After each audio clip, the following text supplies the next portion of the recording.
Welcome back di Ending Cinema. Kali ini kita bakal bahas film drama fantasy misteri dari tahun 2019 yang judulnya Super Me. Tapi hati-hati ya, spoiler bakal datang tanpa permisi. Yuk, mulai. Jadi ceritanya, ada cowok bernama Sang Yu, seorang penulis skenario yang hidupnya kayak dompet akhir bulan. Kosong, sepi, dan butuh bantuan.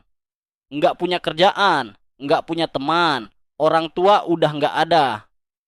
Dan masalah utamanya, dia udah setengah tahun nggak bisa tidur. Bukan karena ngopi, tapi tiap kali merem, dia langsung disambut sama iblis yang suka ngacak-ngacak mimpinya, jadi mimpi buruk ekstrim. Di awal film, Sang Yu mimpi lagi di stasiun kereta, terus tiba-tiba si iblis nongol, jambak rambutnya, dan langsung jeblosin kepalanya ke lantai. Mati di mimpi. Sang Yu pun kebangun, kaget, dan berusaha nulis skrip. Tapi belum sempat ngetik satu huruf, landlordnya datang bawa alasan, bawain makanan. Padahal aslinya nagih utang kontrakan. Sang Yu kabur lewat jendela karena, duitnya nihil. Sambil jalan di jalanan, dia inget udah coba segala macam cara buat nyari jawaban soal mimpinya. Ke psikolog, dokter, ustaz, bahkan mungkin ke dukun TikTok. Tapi hasilnya zong semua. Dia mampir ke tukang krep dan minta krep tanpa telur karena cuman itu yang bisa dia beli. Tapi si abang krep baik hati, tetap kasih telurnya. Nah, sambil nunggu, Sang Yu ngelirik kafe seberang, tempat cewek yang dia taksir kerja, Hua Er. Dulu pernah ketemu pas cewek ini manggung bareng bandnya, dan suara nyanyiannya langsung nempel di hati. Sejak itu, Sang Yu jadi fans garis keras dalam diam. Baru mau nikmatin krepnya, muncul San Ge, manajernya yang kayak tagihan listrik, datang pas nggak punya duit. Sang Yu kabur lagi, tapi staminanya kayak baterai 5%. Langsung keciduk. San Ge ngajak ke restoran. Makannya sendiri, Sang Yu cuma disuruh nonton sambil dimarahin karena skrip belum selesai. Sang Yu ngeles, bilang nggak bisa tidur. Tapi San Ge malah kasih deadline 10 hari. Pulang ke apartemen, surprise! Kamarnya dikunci, semua barangnya dilempar ke lorong. Diusir resmi, nggak punya tempat tinggal. Sang Yu ngungsi ke kafe buat nulis. Tapi perut lapar, ide buntu, malah ketiduran. Lagi-lagi, si iblis nongol, rantaiin lehernya, terus gebukin kepala ke meja. Dia bangun dengan panik, dan laptopnya hilang. Waduh, alat tempur utama hilang. Ngerasa hidup makin hancur, Sang Yu kirim pesan ke San Ge. Gue mau nyusul orang tua gue. Serius. Dia naik ke atap gedung seberang kafe Hua Er dan siap lompat. Tapi tiba-tiba abang krep nongol lagi, nawarin makanan gratis. Plot twist penyelamat nasi. Mereka ngobrol soal mimpi dan kematian. Si abang krep kasih tips. Kalau nemu iblis di mimpi, coba bilang, ini cuma mimpi. Mungkin bisa keluar dari mimpi lebih cepat. Sang Yu mikir. Malamnya, dia jual HP demi bisa makan. Mampir ke minimarket, sempat mikir mau nyolong, tapi sadar ada CCTV. Baru keluar dan duduk, Hua Er muncul. Dia kelihatan khawatir dan nyamperin Sang Yu. Tapi ini terlalu bagus buat nyata. Dan bener aja, Hua Er berubah jadi iblis. Sang Yu didorong ke kaca, pegawai toko panik ngira dia halu. Iblis nyabet dia pakai pedang dan lempar dia keluar jendela. Di momen itu, Sang Yu keinget nasihat abang krep. Ini cuma mimpi. Dia ucapin itu dan boom, kebangun. Tapi tetap terlempar keluar jendela. Ajaibnya, dia bawa pedang iblis itu di dunia nyata. What? Sambil ngos-ngosan, dia kabur sebelum ambulans datang dan ngumpet di taman. Malam itu dia cuma duduk megangin pedang, mikir ini nyata apa enggak sih? Pagi-pagi, Sang Yu langsung ke pasar loak buat jual pedang misterius dari mimpinya. Tapi anehnya, para pembeli di sana ngiler banget lihat barang itu. Langsung bikin dia mikir, wah ini bukan pedang biasa nih.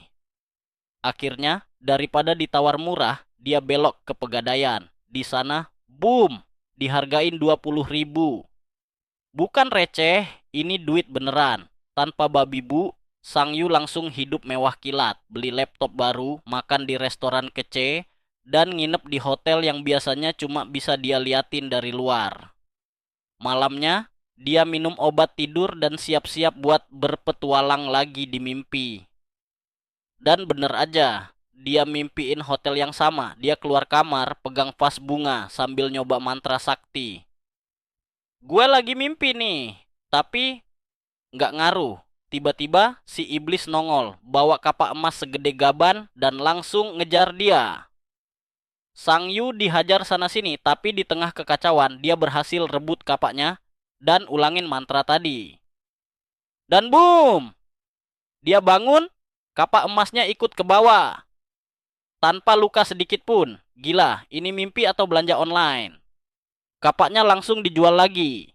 Dan duitnya langsung melayang ke baju branded, mobil keren, dan party bareng cewek-cewek. Tapi pas balik ke hotel, dia malah nyuruh mereka pulang dan ngasih ongkos taksi. Gentleman juga. Besoknya, Sang Yu nyoba taktik baru. Dia ngeliatin foto-foto museum sebelum tidur. Tujuannya, supaya mimpinya ngikutin setting museum itu. Dan berhasil. Dia mimpi berada di tempat yang sama persis kayak di buku. Dia keliling, lihat-lihat barang antik, nunggu iblis datang. Tapi kali ini si iblis bawa pistol. Sang Yu langsung lari, gaya Matrix, ngindarin peluru, tapi akhirnya tetap keciduk. Dia mati lagi di mimpi. Bangun dalam kondisi kecewa, dia langsung nekat. Telan obat, tidur lagi. Balik ke mimpi, lari-lari lagi, dan kali ini dengan satu lompatan akrobatik, dia berhasil ambil 2 benda antik sebelum ngomong. Gue mimpi, dan bangun. Barang antik itu dibawa ke kolektor beneran, dan mereka langsung beli dengan harga 2 juta. Sekalian nanya, kok bisa dapat beginian? Tapi Sang Yu berhasil ngeles. Gaya ala agen rahasia. Keluar dari toko, dia dicegat San Ge, manajernya yang ngira Sang Yu udah mati. Tapi Sang Yu malah ngajak makan di restoran mewah, bayar utang naskah, dan ngumumin, gua udah pensiun nulis. Besoknya, dia akhirnya masuk ke cafe Hua Air. Cewek yang dulu cuman bisa dia pandang dari kejauhan. Dia pesen latte dan nanya, kamu ingat aku nggak? Hua Air. Enggak. Hicks. Lalu dia juga nanya kenapa kafenya dijual. Hua Air jawab dengan jujur, karena sepi dan cuma bikin utang nambah. Malamnya, Sang Yu mabuk bareng San Ge yang kepo banget soal rahasia suksesnya. Setelah dibopong ke kamar, San Ge pura-pura keluar tapi balik lagi. Nyoba ngintip dompet dan buku cek Sang Yu. Tapi, Sang Yu kebangun sambil megang rantai emas dari mimpi. San Ge langsung nyembah dan minta ikut bisnis mimpi-mimpi ini. Sang Yu pun mulai mikir, boleh juga. Keesokan harinya, Sang Yu beli kafe Hua Air. Tapi dia bilang, Hua Air tetap boleh jalanin kafenya, hasil untung dibagi. Dan kalau rugi dia yang tanggung. Hua Air sampai ngajak makan malam buat ungkapin terima kasih. Di sana, mereka ngobrol bisnis. Tapi Hua Air juga curiga. Ini pasti bukan cuma soal uang, ya? Ya. Mulai dari situ, Sang Yu rutin tidur buat bekerja di dunia mimpi dan San Ge jadi bodyguardnya di dunia nyata. Misinya makin gila, dari ngambil mobil sampai ngerampok bank ala film action. Dia udah makin jago, bisa ngelawan iblis dan ngendaliin barang-barang pakai pikiran. Beberapa waktu kemudian, cafe Hua Air yang tadinya sepi, jadi rame banget. Ternyata itu karena San Ge disuruh nyogok orang di jalanan buat pura-pura jadi pelanggan. Dan Abang Krip, Sang Yu ngasih dia 1 tas penuh uang, balas budi karena dulu suka dikasih makanan gratis. Setelah kafenya tutup, Sang Yu jalan-jalan bareng Hua Air. Mereka ngobrol santai dan dengan cuman beberapa petunjuk, Hua Air langsung nebak. Kamu tuh penulis skenario ya? Setelah makin dekat sama Hua Air, Sang Yu jadi sering nganterin dia pulang tiap hari habis kerja. Suatu malam, Sang Yu kasih kejutan. Dia nyuruh Hua Air nyetir mobil sport merah yang dia bawa dari mimpi. Katanya sih, itu buat Hua Er. Hua Er langsung mikir, wah nih orang pasti penulis naskah super terkenal. Sambil nyetir malam-malam, Sang Yu malah nostalgia. Dia inget pertama kali ketemu Hua Er, abis show dia nangis gara-gara abis ribut sama mantannya. Sejak itu, Sang Yu jadi semacam penggemar diam-diam, sempet ngikutin ke bioskop juga. Bukan stalker ya, cuma ngefans berat. Akhirnya, dia ajak Hua Er nonton film bareng, dan Hua Er oke-oke aja. Tapi dia sempet nyeletuk, kapan kita nonton film yang kamu tulis? Uh, oh, panik nggak tuh? Supaya nggak ketahuan bohong, Sang Yu nekat nulis naskah beneran. Dia serahin ke Sange buat dibaca. Sementara dia tidur dan mimpi dulu. Karena otaknya isinya Hua Er terus, mimpi Sang Yu jadi agak aneh. Dia kebangun buru-buru karena mimpi dikelilingi banyak kembaran Hua Er. Tapi begitu bangun, Sange malah nangis gara-gara naskahnya bagus banget. Ya udah, mereka mulai rencana jual naskah itu ke studio film. Bahkan mereka keluarin duit sendiri biar filmnya bisa dibintangin aktor papan atas. Totalitas, bos!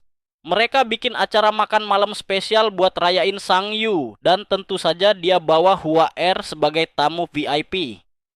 Di acara itu ada presentasi tentang karier hebatnya. Padahal fiktif semua. Diceritain dia udah nulis banyak film sukses tapi nggak pernah ambil kredit karena pengen jalan-jalan dan nemuin jati diri.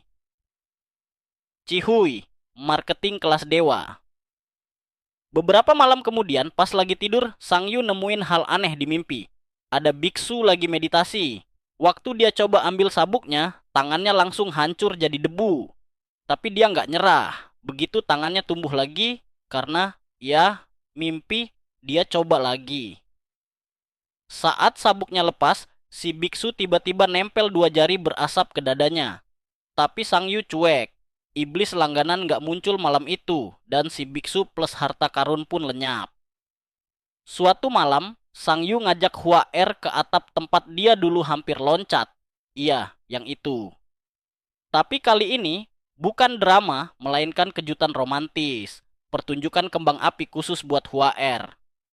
Hua Er nanya, kamu bakal tiba-tiba ngilang kayak kamu tiba-tiba muncul nggak? Sang Yu jawab manis, selama gua bisa, gua nggak bakal ninggalin. Abis itu mereka ke apartemen Hua Er. Sementara Hua Er dandan di kamar mandi, Sang Yu latihan pidato cinta. Tapi tiba-tiba, dada dia berasa ketok dari dalam. Pas ngaca, dia lihat 2 garis hitam berasap muncul di kulitnya. Panik, dia kabur pulang. Di rumah, Sange lagi party sama cewek-cewek, tapi Sang Yu langsung skip dan tidur. Sange udah siap ambil oleh-oleh mimpi malam itu, tapi Sang Yu bilang, gak usah, malam ini gue tidur sendiri aja. Suasana mendadak serius. Dalam mimpi, dia muncul di gedung tinggi kosong, dan di balkon ada sosok misterius. Ternyata, versi dirinya yang lebih tua dan lagi membusuk pelan-pelan. Pas bangun, dia nemuin bekas luka di pundaknya. Semakin lama, makin banyak luka baru muncul di tubuhnya. Semua sesuai tempat dia pernah kena serang iblis dalam mimpi. Besok paginya, dia pergi nyari si abang krep buat minta petunjuk lagi. Tapi belum sempat nyampe, tiba-tiba mobil van muncul dan diculik. Begitu karung dibuka, dia ada di gedung kosong, dikelilingi preman, pemimpinnya. Chiangge, Sang Yu langsung nawar damai. Gua bayar berapa aja, yang penting jangan aneh-aneh. Deal di angka 10 juta, dia nelpon Sange buat bawa duitnya. Tapi begitu Sange dateng, bukan cuma duitnya yang diambil, Sange juga ikut disandera. Karena nggak punya pilihan, Sang Yu bawa seluruh geng itu ke apartemennya, bareng Sange yang pingsan. Di sana, dia tunjukin ruangan rahasia berisi barang-barang antik yang dia bawa dari mimpi. Chiangge maksa dia ngakuin gimana caranya dapat barang-barang ini. Tapi tiba-tiba, seseorang datang ke gedung itu, Hua Er. Si resepsionis ngumumin kedatangan Hua Er lewat intercom. Supaya dia nggak ikut-ikutan bahaya, Sang Yu pura-pura mutusin hubungan. Hua Er langsung sedih, tapi si resepsionis bilang kamar dia nggak dikunci loh. Dan dia naik juga. Begitu keluar lift, salah satu anak buah Chiang Ge langsung nyergap dia dan bawa ke ruangan tempat Sang Yu ditahan. Di sana, Chiang Ge mulai ngeledek buka-bukaan bahwa Sang Yu udah bohong terus. Tapi, salah satu anak buahnya mulai nggak nyaman. Dia kira cuma mau cari duit, bukan bikin sandiwara drama keluarga. Sebagai hadiah karena terlalu banyak akal, Chiang Ge pasang kenop emas di tangannya dan mulai hajar Sang Yu habis-habisan. Sementara itu, San Ge yang tadinya pingsan mulai siuman pelan-pelan. Pas Chiang Ge beralih ke Hua Er, si Hua Er refleks nyepak dia. Kesempatan itu nggak disia-siakan. San Ge langsung nyamber vas bunga dan bret dipakai buat mukul preman yang nahan Hua Er. Sang Yu sendiri nggak kalah dramatis. Dia gigit tangan preman yang nahan dia dan berhasil kabur. Tapi sempat kena tusuk dulu. Mereka bertiga lari sambil ngos-ngosan. Tapi Sang Yu jalannya udah kayak zombie karena luka-luka. Pas lagi turun tangga, para preman nyusul lagi dan Sang Yu kena tusuk lagi dong. Tapi kali ini, San Ge rela jadi pahlawan. Dia ngelawan sendirian buat ngulur waktu supaya Sang Yu dan Hua Er bisa kabur. Sayangnya, jadi pahlawan sendirian lawan dua preman terlatih. Ya, tamat. San Ge dihajar sampai tewas. Di lantai atas, Sang Yu dan Hua Er ketangkep juga. Mereka dihajar, dilempar sana-sini, dan walau Sang Yu udah nekat nusuk si preman pakai belati, si lawan kayak nggak ngerasa apa-apa. Akhirnya, Sang Yu dan Hua Er pingsan berdua. Pas Sang Yu bangun, ternyata dia udah ada di reruntuhan misterius, tubuhnya dilumuri cairan hitam. Tapi hilang pas dia mulai gerak. Dia nyentuh pintu bercahaya, dan boom! Flashback kilat hidupnya dalam beberapa bulan terakhir. Dari dunia nyata, dunia mimpi, sampai versi dirinya yang dulu diangkut ambulans dari depan minimarket. Abis itu, dia jalan ke arah dinding kristal raksasa dan mulai mukulin itu sambil teriak, ini mimpi, sampai akhirnya pingsan karena kehabisan darah. Ya iyalah. Lalu, tubuhnya mulai berubah, Sang Yu jadi iblis. Lengkap dengan golok misterius di tangan. Sebagai iblis, dia mulai edit ulang momen hidupnya. Di versi imajinasinya, dia nggak diem-diem bae. Dia mulai ngehajar orang yang nyebelin, kayak si pemilik kos dan San Ge waktu mereka dulu nggak support dia. Dinding kristal akhirnya pecah, dan si iblis muncul di ruang tamu apartemennya. Dengan gaya superhero yang gelap dan brutal, si iblis ngehabisin semua preman tanpa ampun. Bahkan senjata api aneh pun muncul di tangannya kayak sulap. Tapi setelah semuanya kelar, dia malah berbalik ke Sang Yu, siap ngebunuh dia juga. Tapi Sang Yu sempat gumam, ini mimpi. Dan semua barang antik yang dia bawa dari dunia mimpi langsung menghilang. Apartemennya kosong, bahkan koleksi orang kaya pun ikut lenyap. Sang Yu pingsan lagi. Tapi kali ini dia bangun, balik ke malam pertama di depan minimarket, kayak di reset. Hua Er nemuin dia dan inget kalau dulu dia pernah lihat Sang Yu nangis waktu abis nonton konser. Karena iba, dia ajak Sang Yu pulang dan kasih makanan beneran, mie hangat penuh cinta. Pas makan, Hua Er bilang dia pernah baca cerita buatan Sang Yu di majalah. Katanya sih bagus banget, tinggal butuh sedikit keberuntungan. Hua Er nawarin Sang Yu kerja di kafenya sambil nunggu rezeki nulis datang. Sang Yu langsung mewek karena ternyata Hua Er udah tahu dari lama kalau Sang Yu sering ngeliatin dia. Beberapa waktu kemudian, saat mereka kerja bareng di kafe, Hua Er kasih hadiah laptop baru buat Sang Yu nulis lagi. Sang Yu lalu ketemuan sama San Ge di restoran buat balikin uangnya. Tapi dia bilang, dia nggak bisa nulis skrip pesanan. Dia cuma mau nulis yang dia benar-benar pengen tulis. San Ge malah nolak uangnya dan malah ngasih uang tambahan. Ternyata, dia berhasil jual salah satu skrip lama Sang Yu. Rayain dong! Kali ini, Sang Yu yang traktir. Beberapa hari kemudian, hidup Sang Yu udah jauh lebih damai. Dia mampir ke tukang krep langganan mau beli camilan. Tapi si abang krep malah balikin uangnya dan nunjukin bekas luka di perut. Katanya, dia juga dulu pernah punya kekuatan kayak Sang Yu. Tapi lebih milih hidup tenang kayak sekarang. Pas Sang Yu lagi dengerin, reruntuhan dari mimpi terakhirnya muncul lagi di belakang. Dan ternyata, si iblis yang ngebunuh preman-preman itu masih ngikutin dia diam-diam sejak dia hidup kembali di depan minimarket.